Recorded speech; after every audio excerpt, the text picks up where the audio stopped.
Como hace 2 domingos ya hemos comenzado una serie de sermones centrados en la epístola de los Romanos.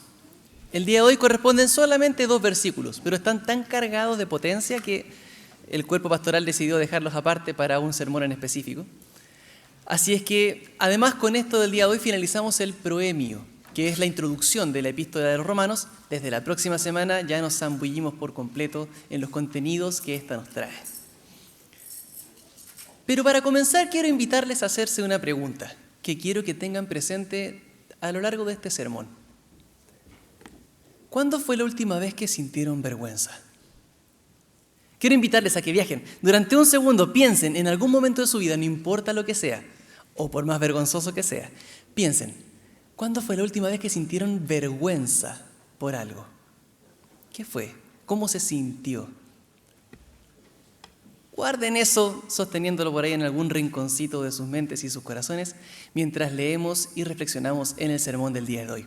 Romanos, capítulo 1, versículos 16 y 17. Dice así: A la verdad, no me avergüenzo del Evangelio, pues es poder de Dios para la salvación de todos los que creen, de los judíos primeramente, pero también de los que no son judíos. De hecho, en el Evangelio se revela la justicia que proviene de Dios, la cual es por la fe de principio a fin, tal como está escrito: el justo vivirá por la fe.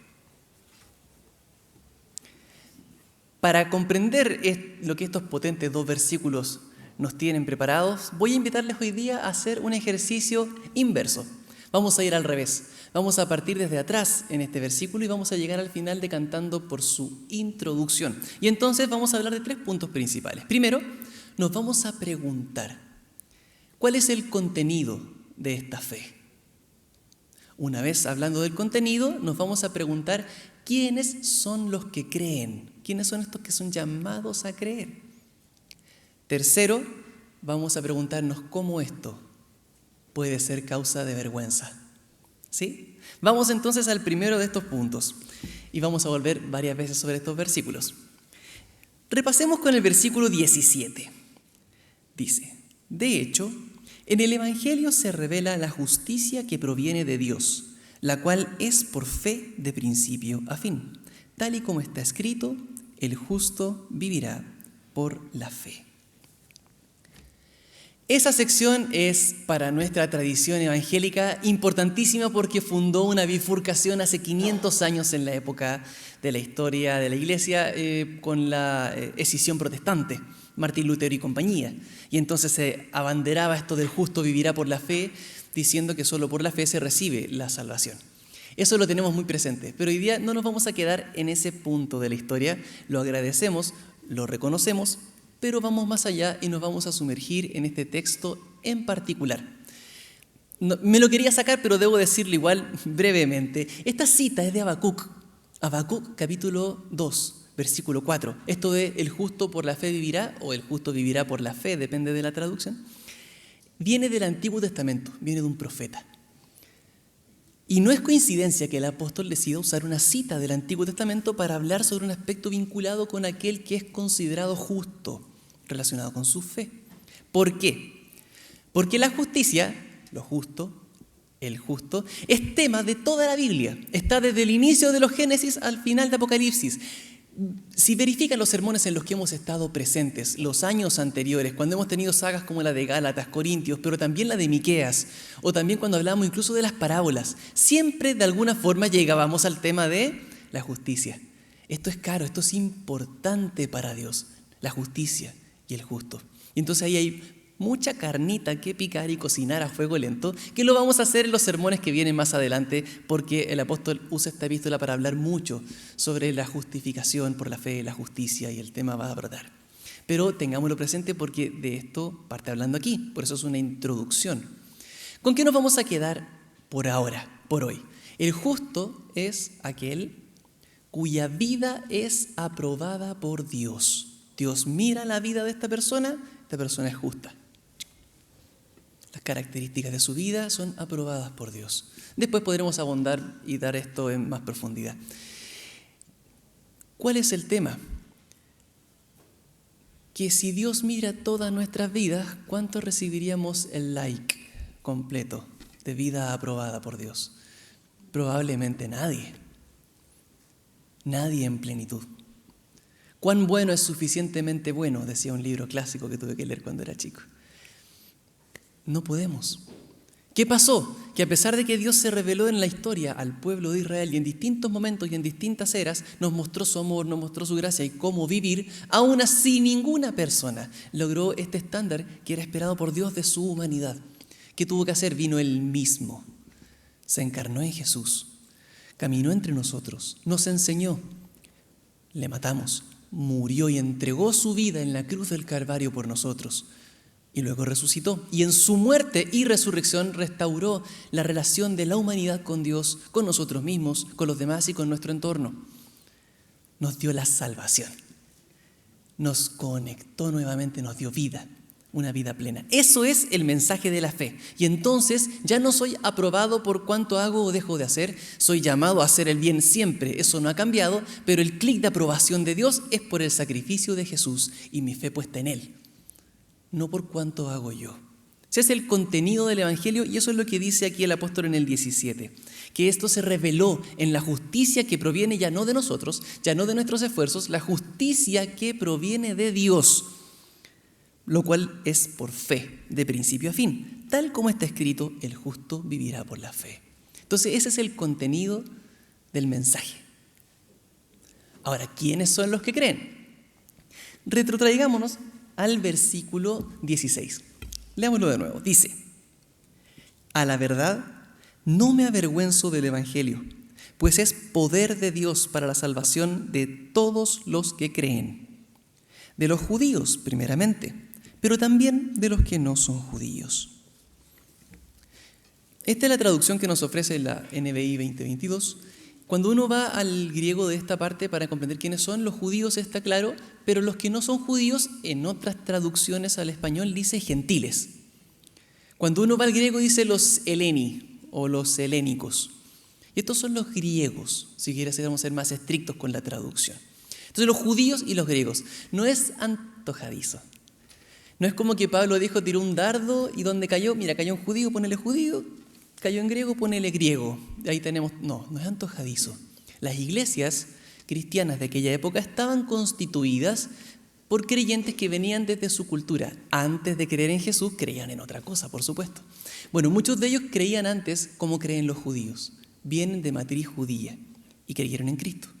Pero hay otro grupo que no fue formado al alero del judaísmo, sino que es formado al alero del mundo griego helénico, culturalmente hablando, y luego dominado por el Imperio Romano. Estos son los creyentes que se dicen los griegos, ¿sí? Vienen de una matriz helénica. Pero el apóstol, cuando los menciona acá, no solamente nos deja ver dos personas de trasfondo distinto, pone el énfasis en el trasfondo en sí y que ambos necesitan creer. ¿Quiénes son? Hablemos un poco de los judíos. Los judíos fueron durante mucho tiempo portadores de la revelación de Dios.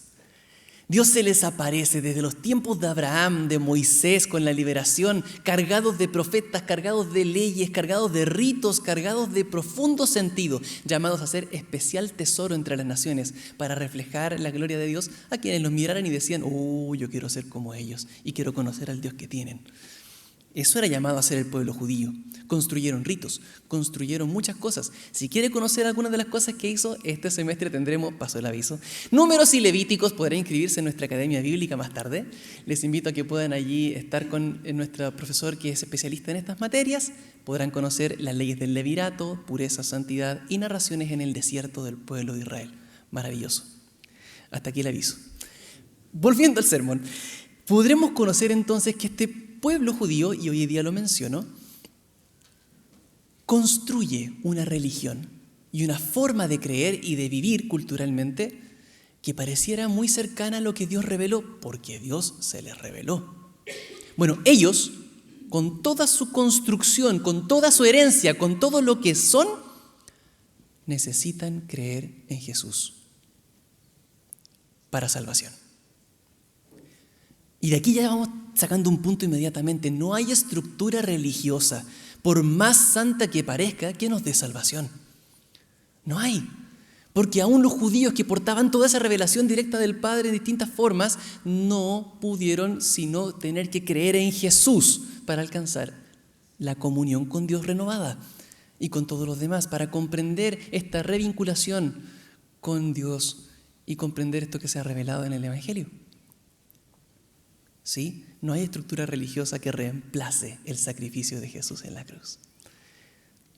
Por otro lado, a los judíos primeramente, pero también a los que no son judíos, a los heleni, a los griegos.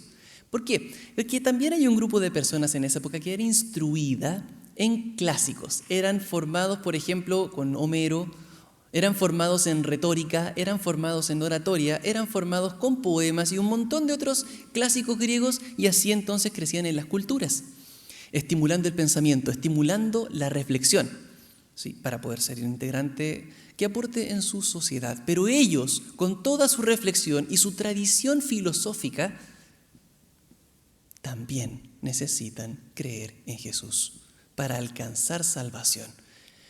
¿Y esto nos recuerda qué?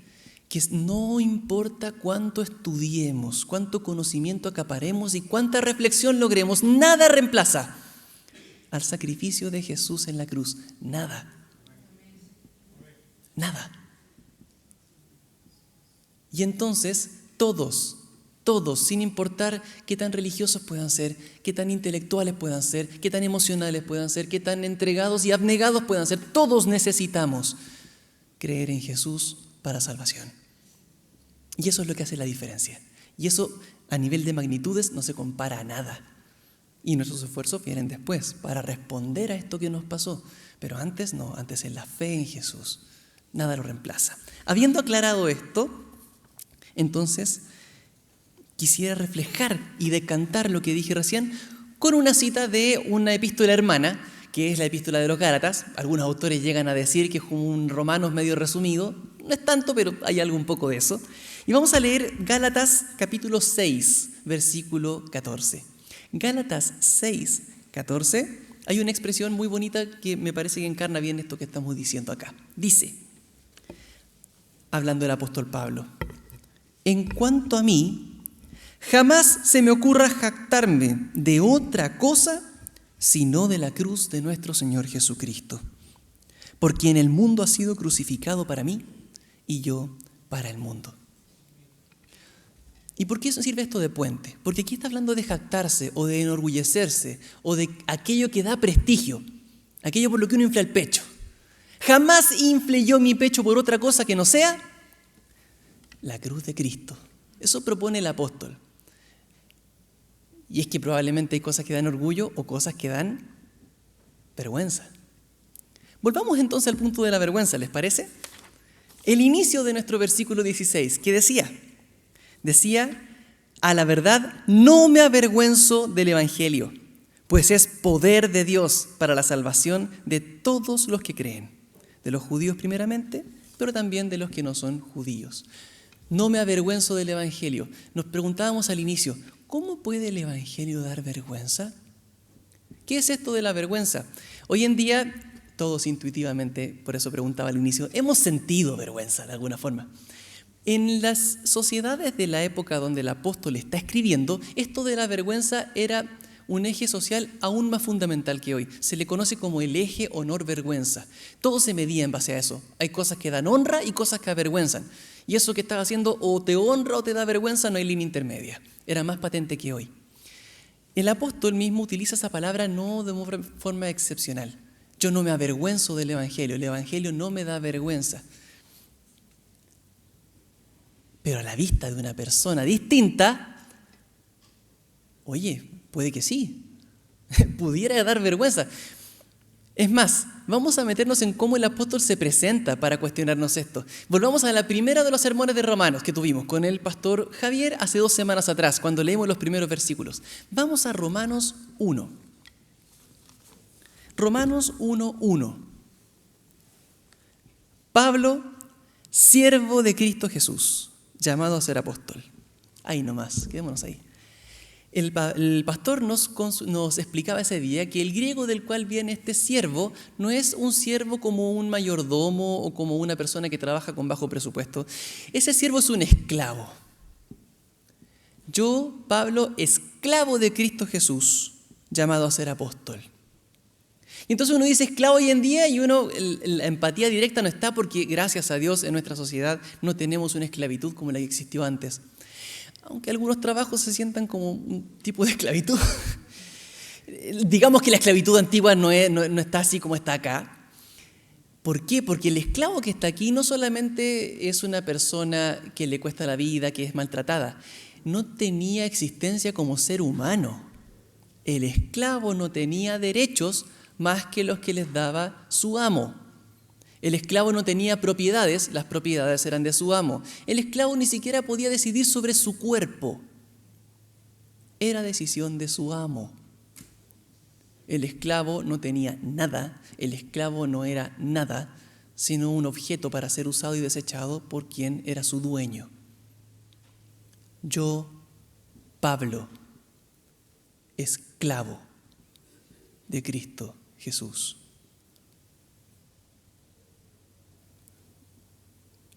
Así se sintió cuando lo leyeron en Roma. ¿Por qué? Recordemos que la epístola va hacia los creyentes que están en Roma.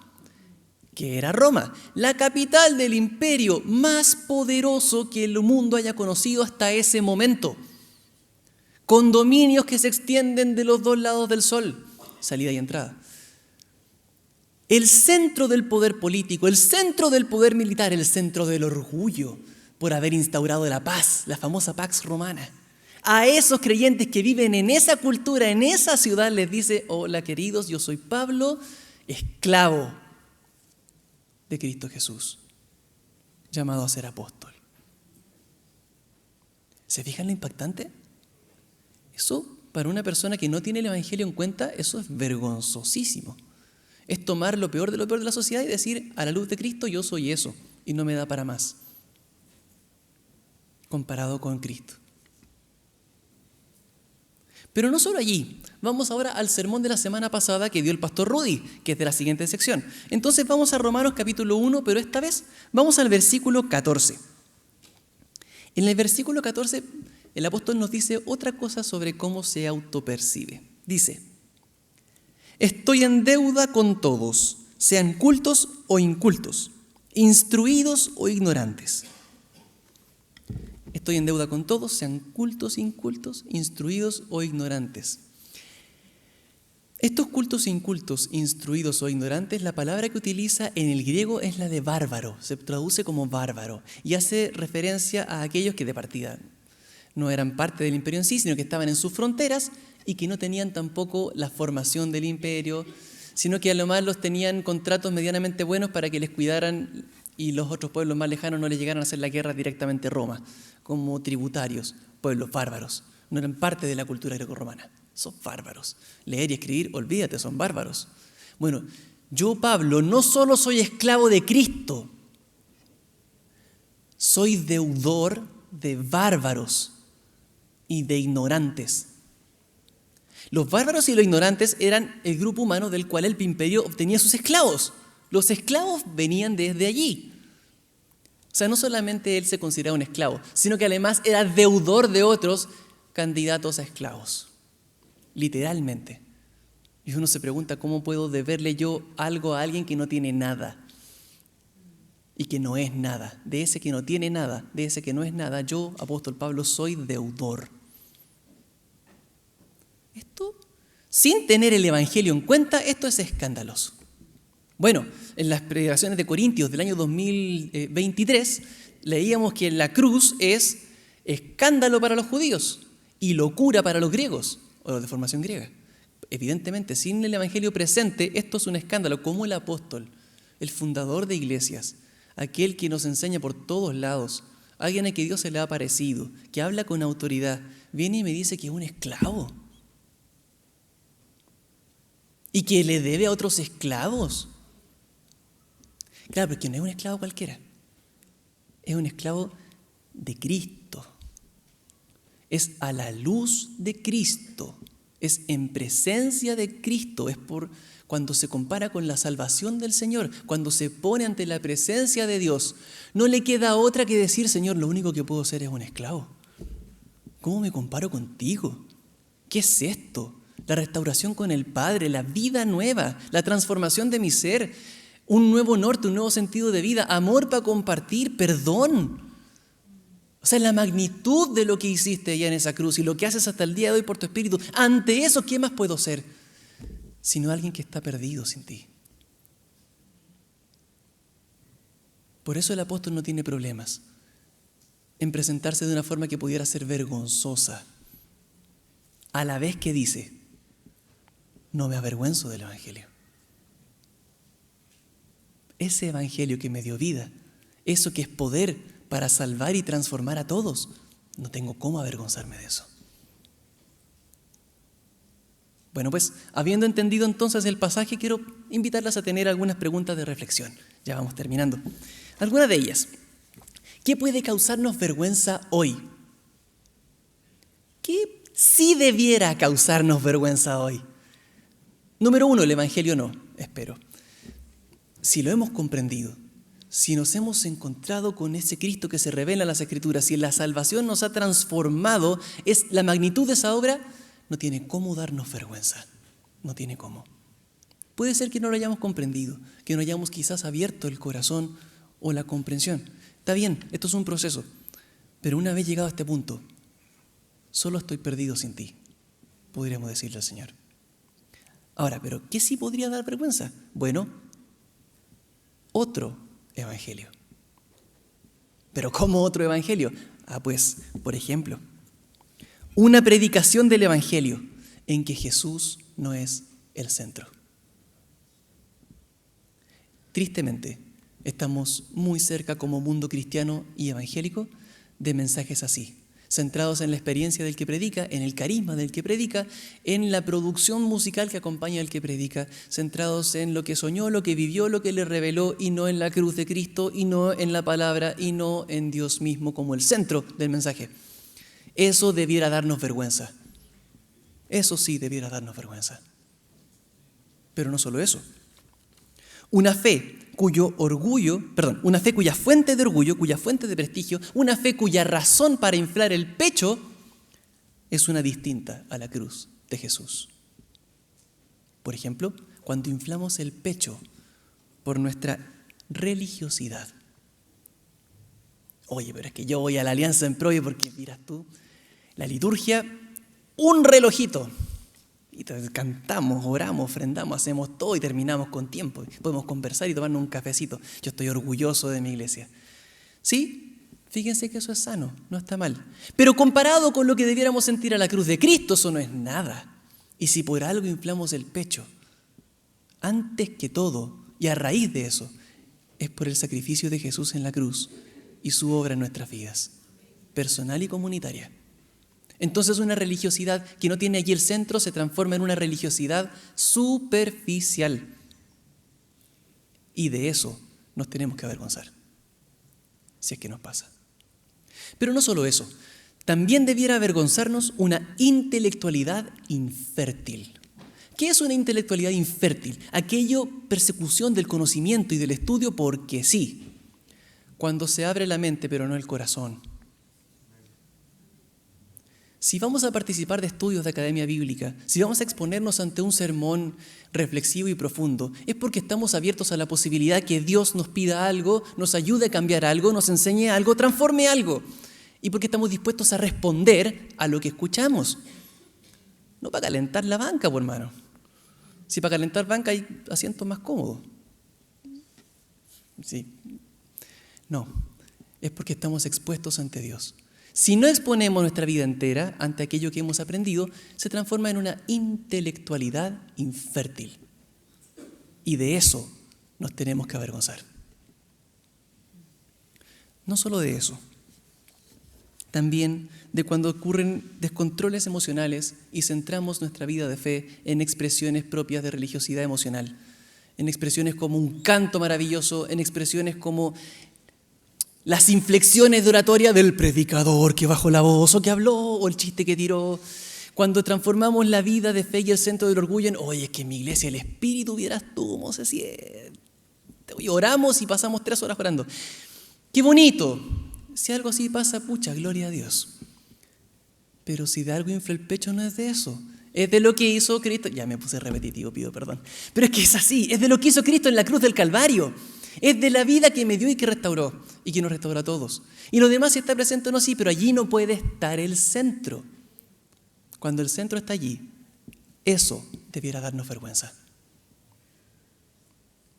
Por último, un discipulado, una vida de fe que, sobre pretexto de decir que creer es todo lo que se necesita para ser salvo, no hace nada por crecer en el Evangelio. Una vida que dice somos salvos por fe, y esto no es de nosotros, es don de Dios, no por obras para que nadie se gloríe, citando Efesios. Una vida que dice el justo por la fe vivirá, entonces yo creo y hago lo que quiero. Porque creí, po. Queridos, una vida de fe que está centrada en Cristo y en su sacrificio en la cruz y que de eso se enorgullece, no puede sino preguntarse si el resto de las cosas que hace en el día a día está alineado con ese mensaje. Y eso se llama responder al llamado, eso se llama responder a la palabra. Si estamos aquí calentando banca nuevamente, perdón por la expresión, pero no respondemos a este mensaje, eso debiera darnos vergüenza. Pero hay una cosa de la que no me avergüenzo. No me avergüenzo del Evangelio, porque es poder de Dios para salvación de todos. Oremos. Señor, solo tú sabes cuántas veces me he avergonzado yo. Solo tú sabes cuánto mis hermanas y mis hermanos han sentido incomodidad relacionada con su fe, al relacionarse con otras personas o al verse al espejo. Señor, ayúdanos a comprender la profundidad, la magnitud, lo transformador que fue tu muerte en la cruz. Aprovechando estas fechas especiales que se vienen ahora en Pascua. Señor, ayúdanos a comprender lo fundamental, lo trascendental, lo increíblemente gigante, lo supremo, lo magnánimo. Se me acaban los adjetivos, Señor. Ayúdanos a comprender lo que hiciste y que eso se clave tan profundo en nuestras vidas que cuando comparemos cualquier cosa relacionada con nuestra religión, con nuestro culto, con aquí en la iglesia, con aquello que logramos en la vida de fe, cuando comparemos lo que fuera, Dios, ante ti y ante tu cruz, es tan pequeño, porque tú eres tan grande. Y desde allí, desde esa fe, no volver a avergonzarnos más, porque tú, Dios, eres quien va adelante. Gracias, Señor, en Cristo Jesús. Amén.